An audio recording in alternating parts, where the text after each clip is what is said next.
our speaker is Roger Smith, and Roger's also a native of Savannah. And I'm really excited for Roger because he's a great speaker and a great historian and also a great colleague and friend of mine. So Roger is he is the director and helped start the Learning Center at Senior Citizens, Inc. And I know many of you are familiar with their programs, but they're wonderful. I hope he's still around when I retire so I can go and participate in their programs there. But he has to stay because he's I think, what makes the Learning Center so wonderful. The Learning Center is a humanities education center and program for people ages 55 and over, and they're getting ready to celebrate the 12th anniversary of the founding. He's also, before he was at the Learning Center, he was the museum educator at Massie Heritage Center. He directed the statewide history education programs for 6 years at Georgia Historical Society, and that's where we met. And he's just got a wealth of information about lots of different topics and history for Savannah and Georgia and the U.S., and I think this will be a really fascinating topic today. So with that, I'm going to turn it over to Roger. Thank you. One thing that Luciana failed to mention about what makes the Learning Center great is that she's often a speaker there as well. And while officially our age minimum is 55 years of age and older, because the Learning Center does not receive any federal or state or otherwise governmental funds, we kind of get to decide whom we want to serve on an ongoing basis. So we haven't carded anybody yet at the Learning Center, and so I would encourage you not to shy away from our programs. If you find them interesting, please let me know and register and come because we want to serve as many people as we can. I like to say that the only reason we would ever turn away a 45-year-old is if that person is taking the place of an 85-year-old, but very often that doesn't happen. So just roll the dice and call me up, and we'll see if we can make that happen. I brought some summer catalogs. They're here at the end of the table. So our summer program is a little bit past its halfway point, but there are still some standalone programs that are coming up that you might find of interest. And our fall catalog is not very far away. So if you're interested in receiving that and you're not already a member, let me know, and I can certainly make sure that you receive that. I was really glad that Luciana invited me to talk about Savannah's literary legacy, partly because it's a talk that I developed a number of years ago and have delivered in one incarnation or another over the last maybe, let's say, 5 or 6 years at the Learning Center and in other spaces that are related to the Learning Center. So for those Learning Center members out there, if you realize about 10 minutes in that this is a rerun, you will not offend me if you get up and spend the rest of your hour in some better way. A disclaimer along with that is that there is no way to encompass a subject like Savannah's literary legacy effectively in just an hour or a little bit less than an hour. So right away, I want to maybe diffuse any outrage on your part when you say, how in the world could he give a talk like this and not include blank, like an author that you know, that you love, that you read, and so forth. Tell me who that is, and we'll see if we can get him or her added the next time. Similarly, I would hope that you would not say, how could you possibly consider including that person? Again, this is extremely subjective, and it is probably a little more light and breezy a talk than really hardcore scholarship, so approach it with that in mind, and I think we're likely to have a good time together. The title can also be a little bit misleading because let's stop and think about this a minute. Savannah's literary legacy. Are we talking about people who were born in Savannah and became writers, no matter what they wrote about? Are we talking about people who were born in Savannah and a lot of their writing was about Savannah? That's another category that's a lot tighter. Another is people who aren't from Savannah at all, but had some reason to be here, some occasion to pass through, maybe a long time living here, but this wasn't their home, and they chose to write about this as a place, as a spirit, as a state of mind.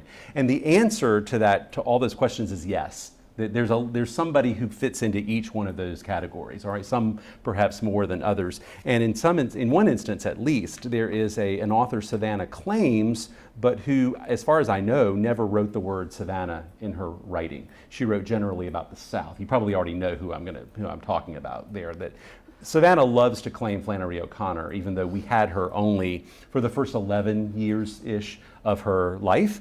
And so we're going to talk about her. But her writing, of course, is mainly associated with the Southern Gothic, the Southern mystique. So I thought that it would be kind of fun to start with some rather outrageous words by this man, H.L. Mencken, who was from Maryland. So technically he is from the South, although he had very harsh words about the South, particularly culturally and literarily. Some of you may already be familiar with this. His writing tends to be very caustic, very accusatory. He's very disdainful of things that he considers not up to standard. And so in 1917, it might have been published in 1911, but 1917 reprinted. Have you ever heard of the essay called The Sahara of the Beaux-Arts? Have you ever heard of this essay? If you haven't, you may want to do yourself the favor of looking it up and reading it in its entirety. It's widely available on the internet. I'm going to read only just enough to make you laugh if you are also a little at arm's length with Southern literature or Savannah literature, and maybe outrage you if you love Southern literature. So the Sahara of the Beaux-Arts, he spells Beaux-Arts, by the way, B-O-Z-A-R-T, all right, in this rather unlettered kind of way. And he, of course, is referring to the Beaux-Arts, right, the fine arts, you know that French phrase. So he's describing, if you haven't guessed it already, the American South, when he says that it is a Sahara of the Beaux-Arts. So there's some introductory words that we won't read. And yet, for all its size and all its wealth and all the progress, in quotation marks, that it babbles of, it, the South, is almost as sterile artistically, intellectually, culturally as the Sahara Desert. There are single acres in Europe that house more first-rate men than all the states south of the Potomac. There are probably single square miles in America that would fit that same description. If the entirety of the late Confederacy were to be engulfed by a tidal wave tomorrow, the effect upon the civilized minority of men in the world would be but little greater than that of a flood on the Yangtze Con. It would be impossible in all history to match so complete a drying up of a civilization. I'm skipping over quite a bit here. In all of that gargantuan paradise of the fourth rate, so he skips right over second and third rate when he's describing the American South. So in that gargantuan paradise of the fourth rate, there is not a single picture gallery worth going into, or a single orchestra capable of playing the 9 symphonies of Beethoven, or a single opera house, or a single theater devoted to decent plays, or a single public monument that is worth looking at, or a single workshop devoted to the making of beautiful things. In short, he says that the South was a Sahara desert. So, with that as our jumping off point, I thought we would look in a very scattered kind of way at more than 3 centuries of, right at 3 centuries of writing about Savannah or writing that came from Savannah. I want to put this up before you. We'll go back to that previous slide in just a second. I meant to switch them out.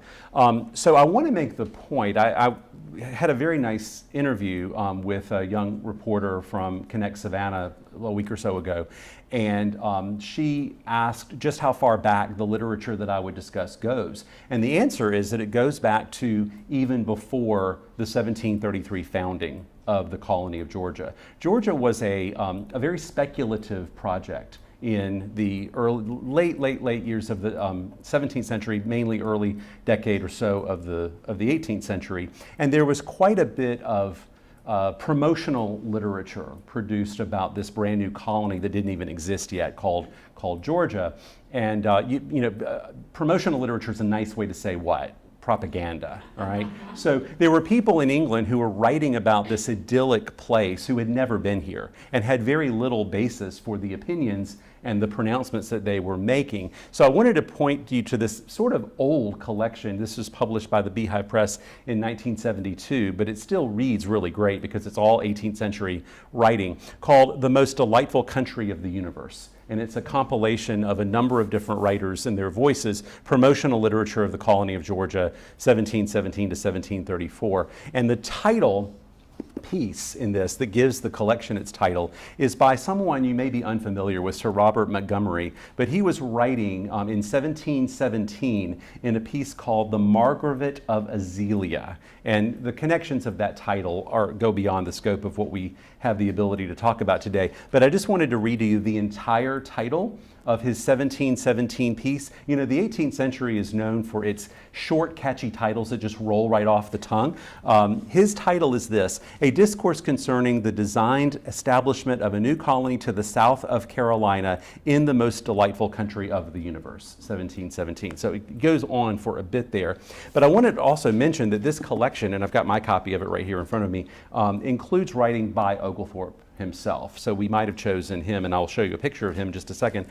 He also did some writing of his own as the basically the chairman of the publicity committee for and I'm kind of not making that up. I mean, that was his job, to promote interest in London and elsewhere in this speculative colony called Georgia. Before he had ever come here, writing in 1731, 1732, and even after he got here, he was writing things that he had really no reason to be writing, like the temperatures are temperate all year long, all year round, never uncomfortable, no mosquitoes to worry about. I mean, this sounds as if it's one of these things. You know, have you ever heard the expression shouters or doubters? He was being a little too extreme with his pronouncements of how beautiful and wonderful and idyllic the coast of soon-to-be established Georgia would be. And that makes me suspicious when someone's going on a little bit too enthusiastically about whatever it is he's trying to say.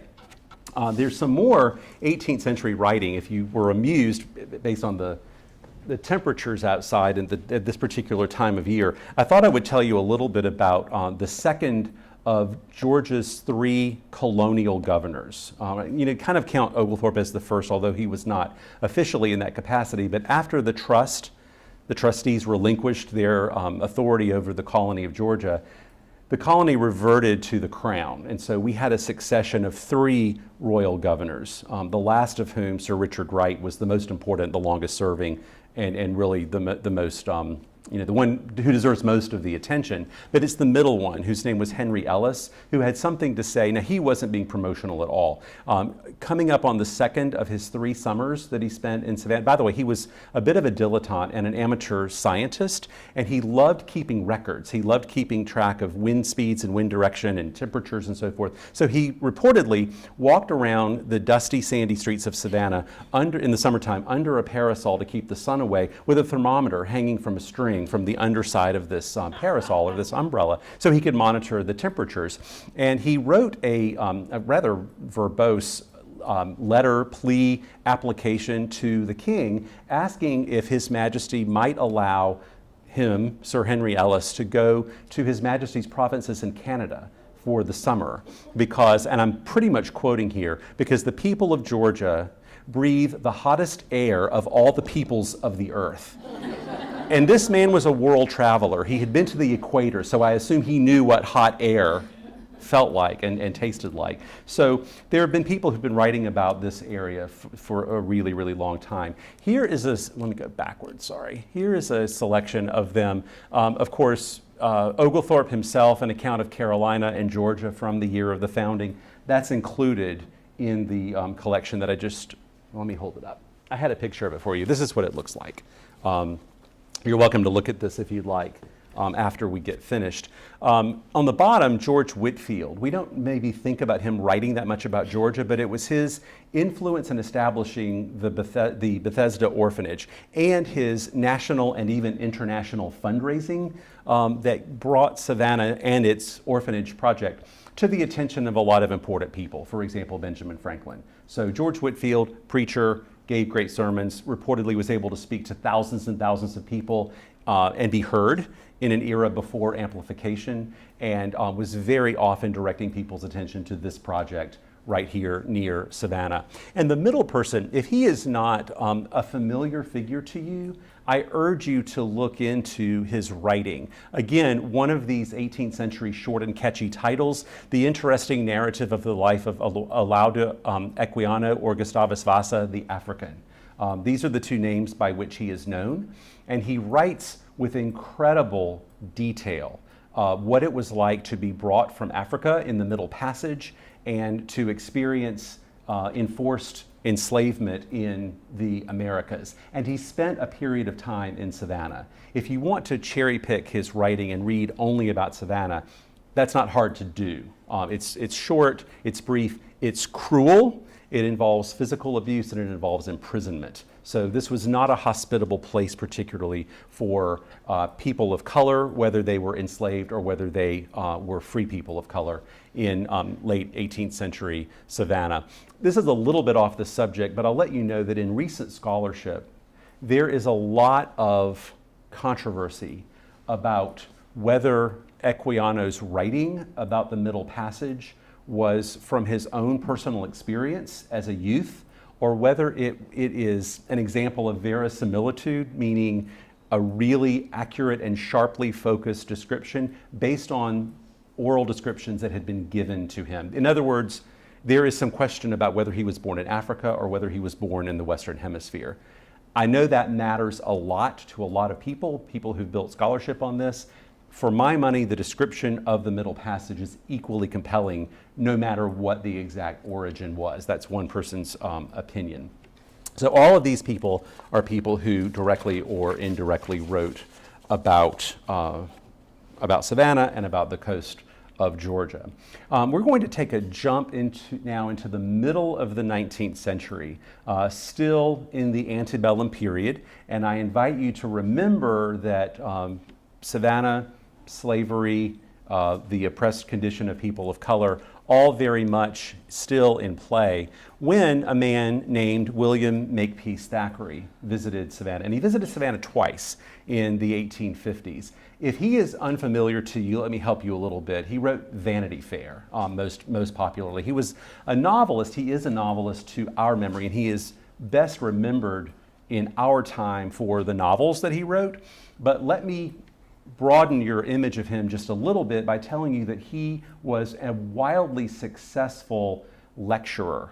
And if you're unfamiliar with this, in the 19th century, mid 19th century all the way through to the end of the 19th century and even further on, this is the something that I'll call the Lyceum movement, or you might just call it the lecture circuit, right? So people who were knowledgeable, who were smart, or who wanted audiences to believe that they were smart would go on these lecture tours. They would go from city to city, places like Savannah, and large numbers of people would gather to hear what they had to say in what sometimes would amount to extremely long talks, right? This is the days before cable TV, we couldn't stream things on Netflix, so this was entertainment, right? And so some of it was of a middle to highbrow nature. Other entertainments of this movement were much more, every man's kind of thing.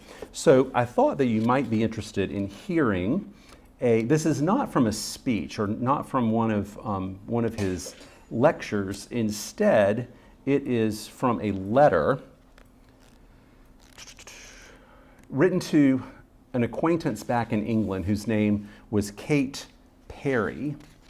And you may want to know that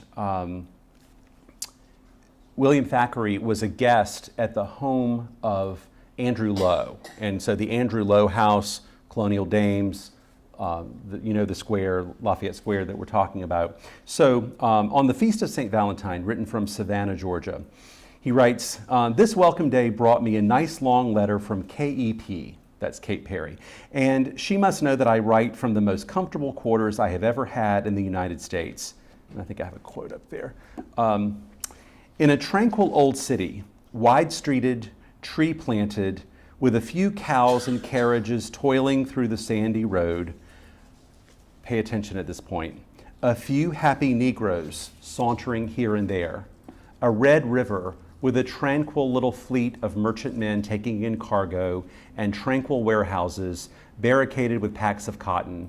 No row, no tearing northern bustle, no ceaseless hotel racket, no crowds drinking at the bar. Now, I'm not sure which Savannah he was visiting. Maybe he's a little bit south of the major bar area there. But anyway, a snug little languid audience of 300 or 400 people, far too lazy to laugh or to applaud.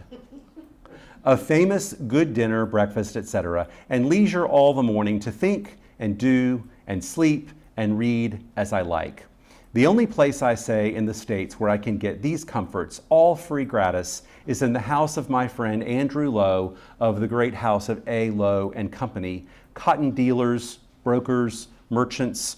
What's the word? He writes, what's the word? I think the word he's looking for is factors here. Last time I was here, he was a widower with 2 daughters in England, about whom and 2 other daughters there was endless talk between us. Now there was a pretty wife added to the establishment, and a little daughter, number 3, crowing in the adjoining nursery. They are tremendous men, these cotton merchants. So that is what Andrew Lowe had to say about his 1855 visit in Savannah. And I think it's worth pointing out, apart from the quietness that he talks about, the bustle being at the port with the merchants there, no loud hotel. Well, he doesn't have to stay in a hotel in Savannah. He's staying in someone's home. And then his comment about it's an image of the enslaved person in 1855 that is the hallmark of lots and lots and lots of white writers, whether they be American or foreign, at the time that slavery was a natural condition or that it was an improvement on a condition that might otherwise be the case in Africa or in this country. So we're hearing a voice from its own time, without doubt. And I wanted to say one other thing about Thackeray, and now it is completely escaping me, but we will come back if I think of what that was. All right, I want to pole vault now into the first few decades of the 20th century and introduce you to a book called The Damned Don't Cry. Show of hands, who's read this book? Okay, just a small number of you. This book is not going to change your life. All right. This is an interesting book to read. It was published in 1939. It is set in the 1920s and into the Great Depression. It is not a story of the rich and famous in Savannah. If anything, it is the story of what I will call the kind of seedy, it seems like an unkind word, but the poor underbelly of Savannah, specifically set among the poor working Irish in what you might call the Old Fort district, or the area that used to lie in the shadow of that, if you remember that natural gas container that was a skeleton looking structure that had a black marker of how high or low the gas would. How anybody ever thought that was safe to have that near a residential area, I have no idea. But my brother and I, when we were small, remember always being keen to see how high or low that thing was going. Was it full? Was it almost empty? Was it right in the middle? So this is a story that will take you back instantly. It's fictional, basically, but it'll take you right back to this era of Savannah that we tend to kind of forget about. We think about revolutionary Savannah, we think about antebellum Savannah, we think about the Civil War and Sherman, and then we jump to, I don't know, I guess a lot of people jump to John Barrett and Midnight. There's a whole lot of decades in between there. And so this story, the hero of the story is a young woman named Zelda, and Zelda grows up in the course of this novel. Some people call this the Midnight before there was midnight, right? This was the novel that shocked Savannah of the late 30s and early 40s and even on into 1950. So without trying, really trying not to spoil the story for you, I will say that Zelda leaves Savannah basically in a cloud of scandal and shame. Goes away, earns a fortune, and I will not tell you how she earns a fortune, but she does. And then she comes back, not to the Old Fort District, not to Washington Square, but instead most literary scholars agree, to Orlean Square, where the Alida Harper Folks House is. And so what I want to read to you, it's this. The house, stands facing an arid little square in a city where most of the squares are exuberantly green. Its bolted shutters give it a blank stare. About the formal entryway, dead magnolia leaves cluster like warped parchment. Somber, ruddy brown, it half hides behind medallions of Chinese yews. So even though there's credit given here to the green nature of a number of the other squares, this square seems to be singled out for neglect and for this, everything is brown and rustly and dead and so forth.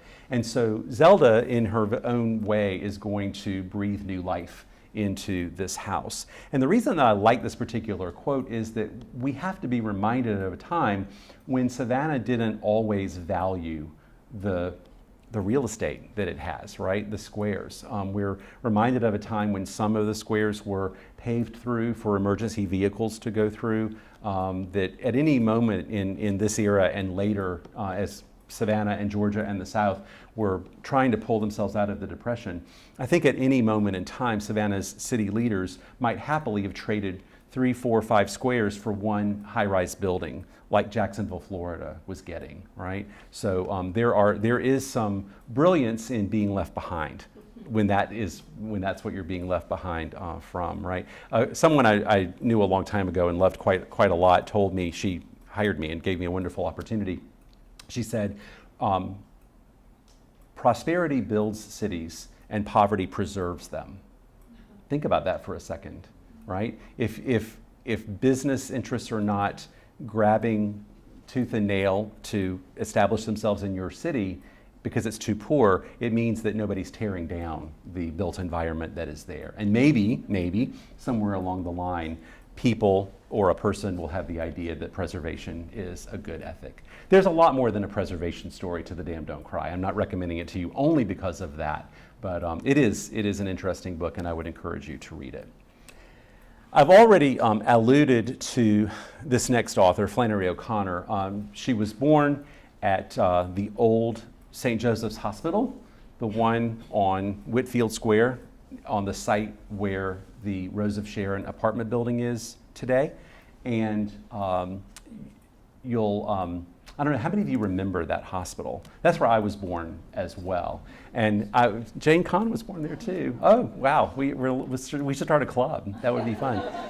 Years and years ago, I was entertaining a speaker who was new to Savannah, visiting here to give a talk at the Massie Heritage Center. And so I picked him up from his hotel, and we were making the kind of small talk that you make when you really don't know somebody, and after today, you're really not going to see them again. So we were just trading, life stories and that sort of thing. And all the while, I was looking for a parking space. And so he said, "Well, where were you born?" And I said, "Savannah." And he, "Really? That must be kind of unusual," he said. And I said, "Well, sort of, maybe, kind of." And he said, "So really, you were born right here in Savannah?" And at this moment, I slid into a parallel parking space on Taylor Street, right next to Rose of Sharon Apartments. And I said, "I was born in Savannah. In fact, right there on that spot."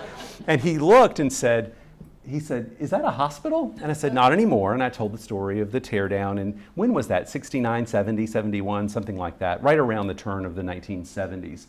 And I said, now it's a retirement apartment structure, and older people live there.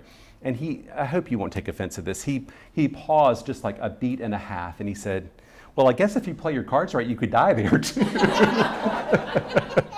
So that remains to be seen. Anyway, Flannery OConnor was born at St. Joseph's Hospital in 1925. And I make the point about St. Joseph's Hospital, not that only Catholics were born at St. Joseph's Hospital. Present company are good examples of that, myself included.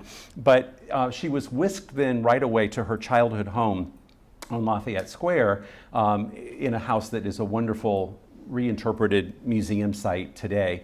Attended the St. Vincent's Academy, which was not just a girls' school at the time, and then was a communicant at the Cathedral of St. John the Baptist.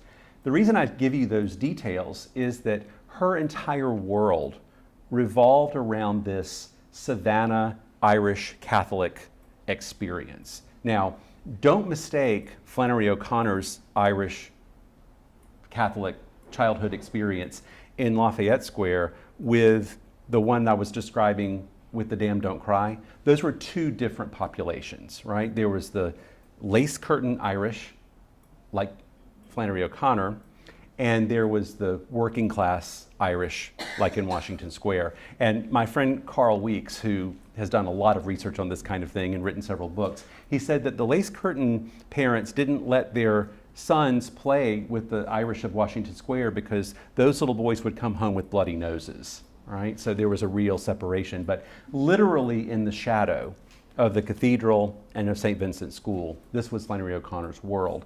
And so her writing then encompasses a lot of things, a distinctly Southern experience and a distinctly Christian and specifically Catholic Christian experience.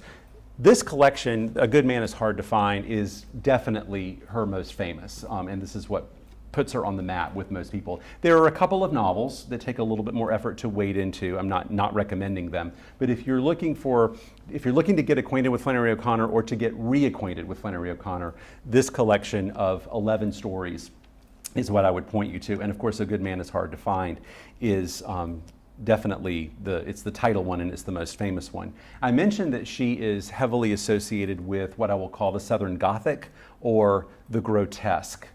O'Connor shocks some readers because she writes about mentally addled prison escapees who, with their entourage, roam the highways and back roads of Georgia, and in the story A Good Man is Hard to Find, commit cold-blooded murder. At the end of the story, I'm going to spoil a few things for you, sorry.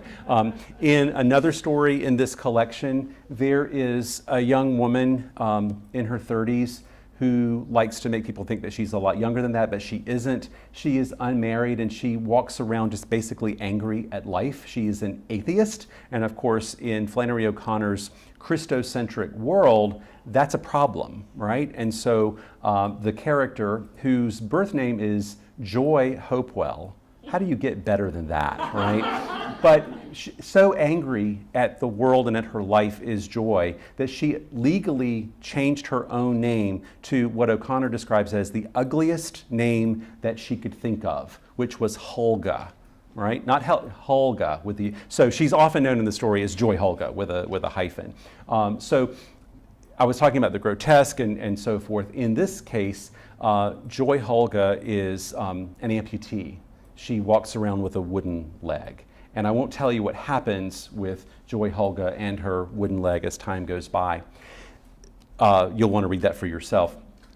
O'Connor was often asked why it was that she relied on such jarring images in her fiction, sometimes really disagreeable images and plot points and the directions in which she would go. And again, because she approached her writing and her audience with a moral message, maybe not so much moral as a redemptive message, she felt that she was writing to an audience in need of redemption, and that she was writing to an audience that was hardened against, in many instances, hardened against such messages.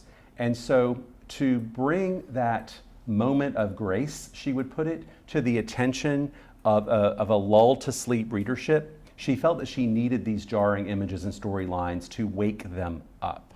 She said, if you're talking to a deaf person, you need to shout, was how she would often put it. So these images are her way of taking a secular audience of readership by the shoulders and shaking them, right? Shaking them awake.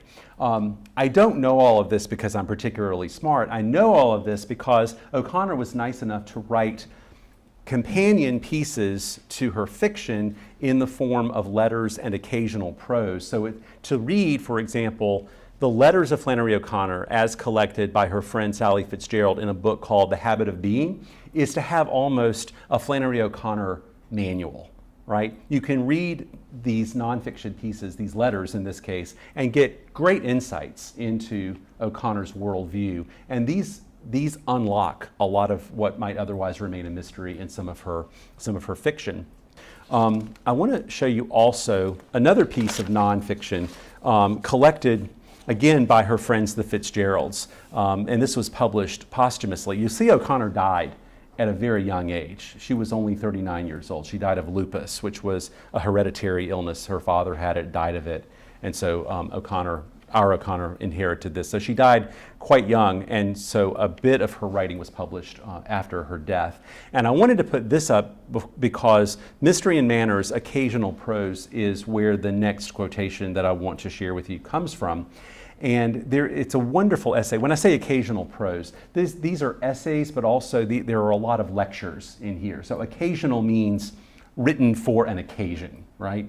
Even though O'Connor was very significantly physically limited because of her illness and used crutches for a long time and had extreme pain and extreme fatigue and so forth, she still went on the lecture circuit quite often, and she spoke to university audiences and otherwise. And so she wrote, I didn't bring the book, she wrote a piece in here called the Grotesque and the Southern. And she's basically trying to account for how it is that the Southern is attached to the grotesque, right? And to this sort of Gothic overtone. And so basically what she says, I find it incredibly amusing. I'll just go ahead and put the quote up here and we'll read it together. Anything that comes out of the South is going to be called grotesque by the Northern reader, unless it really is grotesque, in which it's going to be called realistic, right?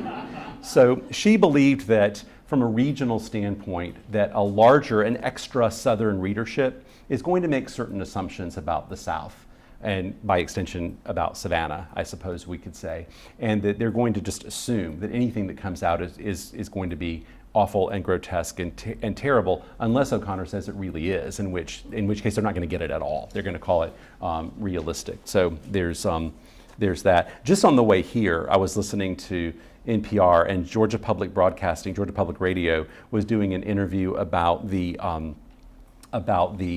Georgia gubernatorial race, the primary that we just came through, and now we know who the Republican is and we've known who the Democrat's going to be, and the guy who I think was a Republican was saying that Governor Roy Barnes, way back in the late 1990s, said that Georgia is never going to be portrayed well on the cover of the New York Times. And that kind of reminded me of this. And if you're interested in doing more biographical reading about Flannery O'Connor, this book is not new anymore, but I was around when it was brand new. It's just called Flannery, A Life of Flannery O'Connor. Brad Gooch lives in New York. A really good biography, I think. It's not the only biography of O'Connor, but it's one that probably merits your attention if you're so inclined.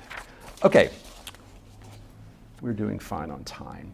I want to introduce you to Conrad Aiken, who you'll see was born before Flannery O'Connor, but lived quite a long time after she died. So he had a nice long life. If you're like me, you probably associate Conrad Aiken, who was born in Savannah and died in Savannah. I'll tell you that story in a second. But he spent a lot of time outside of Savannah. He's largely associated with poetry, but actually what I'm going to read for you is a short excerpt from a short story called Strange Moonlight. And I should have introduced this collection a long time ago. This collection is not new anymore. It's from the late 1990s, simply called Literary Savannah. The editor is Patrick Allen, and a lot, not all, but a lot of the authors that I've been holding up in front of you today are excerpted in this book, including the Conrad Aiken piece. So the reason I chose this short story, Strange Moonlight, is a little bit biographical from a Conrad Aiken standpoint. Although he was born in a house on Whitaker Street, very close to the Georgia Historical Society, he grew up in a house on East Oglethorpe Avenue in a row of houses called Mary Marshall Row. You might know it. It was built in the 1850s. And it is directly across Oglethorpe Avenue from Colonial Cemetery. So imagine growing up in a house that's right across the street from the cemetery. A really tragic story, and I apologize if I'm being repetitive to those of you who may already know this story, but when Conrad Aiken was only 11 years old, I believe it was on a Sunday morning, he heard the sound of two gunshots. And the story is that he He ran out of his bedroom, ran down the stairs, and ran around the corner to Habersham Street, where the police station was, and where the police station still remains today. And he said, the story goes, my father has killed my mother and killed himself. And he apparently knew this without seeing that that was what had happened. Don't know if that's apocryphal. It makes a dramatic story. And that is exactly what had happened. And so at age 11, he was shipped off to relatives in New England. He had an illustrious literary career, went to Harvard, became poet laureate of the state of Georgia, had a really, really lovely career. And sometimes he would describe his association with Savannah as that he lived the first 11 years of his life here and the last 11 years. Now, he had no way of knowing that, but that's about right, the math. He came back to Savannah and, ironically, coincidentally, or eerily enough, purchased the house right next door to where he had grown up and where this murder-suicide had happened. So I make the point that he grew up in sight of Colonial Cemetery and died and lived the last decade or so of his life in sight of Colonial Cemetery. So the story, Strange Moonlight, is the story of a little boy who is unnamed, at least he's unnamed in this excerpt. And he's really good friends with another little boy and the little boy's sister. The little boy's sister's name is Caroline Lee. Anybody ever read this story, Strange Moonlight? It's good. You should look into it perhaps. So the story is that he's playing with them, and they are far wealthier than he is in this particular narrative. And at a certain point, it's a minor plot point, but he sees a gold coin in the rich kid's house, and he takes it. He puts it in his pocket. But later, in a fit of guilt, he returns it. He puts it back. So there's that little moral of the story. The bigger point is that because of a bout with scarlet fever, his little friend Caroline Lee dies in the story as a little girl. And the portion the really quick thing I'm going to read for you here is his, either literally or in his imagination, talking with the ghost of Caroline Lee. Now, the cemetery that is named in this story is Bonaventure, and that's fine. But it's really, really fun, I think, to go plant yourself someplace near the Conrad Aiken home on Oglethorpe Avenue and look at Colonial Cemetery. You know the difference. You know the difference between Colonial and Bonaventure, but it's still a cemetery, and it's a cemetery that we get to claim. So he began to make up a conversation with Caroline Lee. She was sitting under the peach tree with him reading her book. What beautiful hands she had. They were transparent somehow, like her forehead. I think the hint is here that she's a ghost, right? Just want to make sure you got that. And her dark hair and large pale eyes delighted him. Perhaps she was an Egyptian. He says, "It must be nice to live in your house." "Yes, it's very nice. And you haven't seen half of it either." "No, I haven't," he responded. "I'd like to see it all. I liked the hairy wallpaper and the pink statue of the lady on the table. Are there any others like it?" "Oh yes, lots and lots. In the secret rooms downstairs where you heard the silver clock striking, there are 50 other statues, all more beautiful than that one, and a collection of clocks of every kind." "Well, is your father very rich?" "Yes, he's richer than anybody. He has a special carved ivory box to keep his collars in." "Well, what does it feel like when you die? Were you sorry?" "Very sorry," she responded, "but it's really quite easy. You just hold your breath and shut your eyes. And when you're lying there after you've died, you're really just pretending. You keep very still and you have your eyes almost shut, but really you know everything. You watch the people and you listen to them. But don't you want to talk to them or get out of bed or out of your coffin?" "Well, yes, at first you do, but it's nicer than being alive." "Why?" he asked. "Oh, I don't know. You understand everything so easily." "Well, how nice that must be." "Yes, it is. But after they've shut you up in a coffin and sung songs over you and carried you to Bonaventure and buried you in the ground and you're down there in the dark with all that earth above you, isn't that just horrible?" "Oh, no. As soon as nobody's looking, when they've all gone home to tea, you just get up and walk away. You climb out of the earth just as easily as you'd climb out of your bed." "That's how you're here now, I suppose," he said. "Of course." "Well, it's very nice. It's lovely. Don't I look just as well as ever?" "Yes, you do." There was a pause, and then Caroline said, "I know you wanted to steal my gold piece. I was awfully glad when you put it back. If you had asked me for it, I would have given it to you." I like you very much, Caroline. Can I come to Bonaventure and play with you? I'm afraid not. You would have to come in the dark. Well, I could bring a lantern. Yes, I suppose you could do that. It seemed to him that they were no longer sitting under the peach tree, but walking along the white shell road to Bonaventure. He held the lantern up beside a chickapin tree, and Caroline reached up with her pale, small hands and picked 2 of the berries. Then they crossed the little bridge, walking carefully between the rails on the sleepers. Mossy trees were all about them. The moss in long festoons hung lower and lower and thicker, and the wind made a soft seething sound as it sought a way through the gray, ancient forest. I think if by living here we can appreciate the setting of that perhaps better than people who don't live here and don't have that ability to picture all of those things. Sorry, I meant to put the words up there. So Strange Moonlight, written in 1925. You might want to look into it. It's excerpted really nicely in this book, or you can find the whole thing. In the later part of the 20th century, we have a lot of voices to call on, right? And this is just meant to be a little bit of a smattering, and then we have one more author we're going to focus on categorically in just a second. You may be huge fans of Eugenia Price. You may think that Eugenia Price is very middle-brow literature. I don't make a judgment.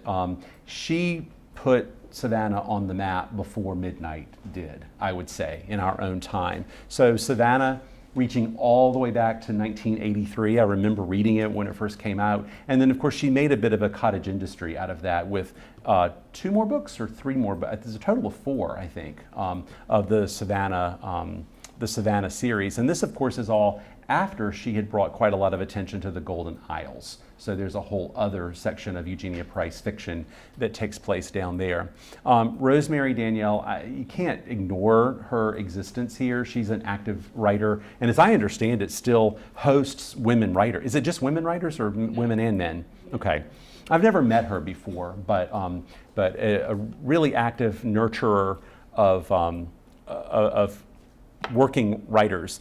And has a number of books of her own. I picked Fatal Flowers kind of randomly. She also has a book kind of infamously titled Sleeping with Sailors.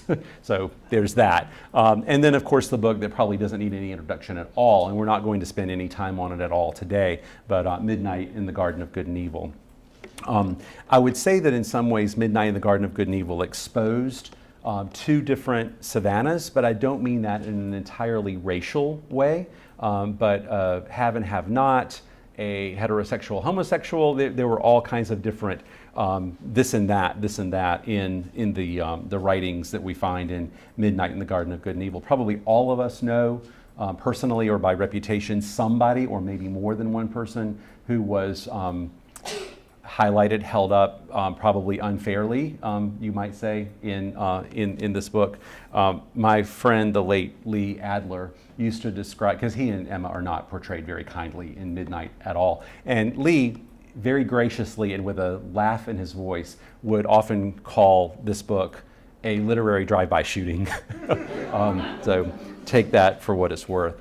But when we talk about 2 Savannahs, and this is where we're going to wrap up, and then we can maybe have some questions if there's time, I think that there's no denying that the 2 Savannahs that we most often confront in our comings and goings would be the racial divide, right?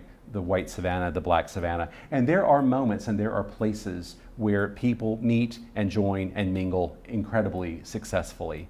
And I'm in awe of those. We just need more of those. And a poet whom I want to bring your attention to, who goes by, he took this name as an adult, Aberjani. He wrote to me after he saw the article in Connect, and I was very gratified by that. I want to end with him, and I want to have a couple of indicators here of his work. His list of works is quite long and quite impressive. He was the co-author of this kind of monumental piece called Encyclopedia of the Harlem Renaissance. And then there is a poetry collection called I Made My Boy Out of Poetry. And that is the collection from which I want to read a selection that is also here in the Literary Savannah collection from this 1997 collection. And before I start reading, because this is probably going to be a good place for me to end my comments and not editorialize too much afterward, but I do want to say that in in the email that he wrote to me, he said, yes, it's true that I was anthologized in Literary Savannah from a poem I wrote in 1997, but the majority of my work, he wrote, has come about after 2001, 2002. Does this not make me a 21st century author? And I had referenced 20th century writers in the article, so I promised I would make that correction. Probably a bigger footprint in the 21st century than in the 20th century, so the record is corrected, at least among all of you. So this poem is called Return to Savannah. You're going to recognize some of these images. Some, I don't know how queasy you are, I'll bet you're all grown-ups, but I'm sure if you're not, you have your parental permission slips on file in the office. There are a couple of words that I might not say if I were speaking myself, so just buckle your seatbelt and we're going to go through. I think this is an incredibly moving and important poem. Return to Savannah. Memories. Vicious like a thicket made hot with cobras. The wrong step on an erroneous beat of the heart, and I could turn into a tower bursting with death. Legends tell the tourists that specters roam this city, but I've no need of tales to explain the red-eyed shadows hopping like squirrels through the greenless branches of my immediate apprehension. I remember when they died. Stand amazed now, watching them haunt reflections of their former lives. The tourists hear one story, but let me tell you another, like the one about Willie Mae, who had 14 children, 9 they say still living, just like she is a black woman working split shifts at what used to be the old DeSoto Hilton Hotel. 14 children, 9 still living, spanking, feeding, loving her brood in between preparing pastries for people who would rather not know. But her story contains no irony. The husband died a death that was actual and non-literary. Her Southern black woman's life failed to reflect the bohemian aesthetics of drag queens, singers, and polka-dotted eccentrics that made John Barrett's garden party glow so lusciously with decadence. I could tell the story of that scar on Willie Mae's right leg where police dogs attacked like Klansmen because she insisted that her children laugh like anybody else's children in the sun-caressed green of Forsyth Park. But that history has not been preserved like the architectural jewels that adorn a shameless hypocrisy. Nor has it been dramatized at festivals or parades stirring up the ghosts on River Street, nor immortalized by a Ray Ellis watercolor or a statue in the center of a square. We could even flip this coin of Willie Mae's tale and recite the parable of how she fed an entire neighborhood with one fried chicken. And Jesus came back just to tell her, Willie Mae, you did my recipe proud. Hear what I say, girl? You did my recipe proud. Shall we speak of that woman's biography like a hidden chapter in the city's life? Or shall we simply point at a stupid little Hitch Village boy, feet covered with red dirt and blackberry stain, snot flowing like panic in river water, some curious doctor's fingers lost between his thighs, his dream containing just enough genius to save his mystified ass from everything except the slow knowledge of why certain days stink, putrid with agony. Memories, like a thicket burning hot with cobras, the wrong step or an erroneous beat of the heart, and a man like me could turn into a tower stinking with death.